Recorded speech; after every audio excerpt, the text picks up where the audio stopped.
Hundreds of people gathered in Balboa Park today to urge Congress to reject the president's deal with Iran over its nuclear program. Demonstrators feel the deal gives the Iranian government the conditions needed to develop nuclear weapons, putting countries like Israel at risk. San Diego 6's Gary Buzel has the story. It's wake up time in America today. Iran hates America. Please vote against this.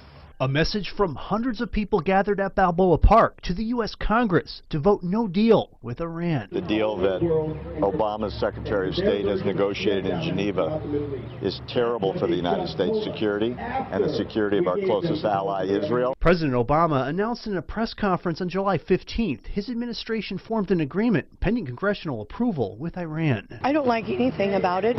You cannot be in bed with your enemy, and Iran is definitely somebody who cannot be trusted. Details of the agreement allow Iran to conduct research with centrifuges and ballistic missiles. In addition, current sanctions against the Islamic Republic would be lifted, and according to protest organizer Stand With Us, a $150 billion influx of money goes straight into the Iranians' war chest from the lifted sanctions. $150 billion, which they're going to get as soon as this deal goes through.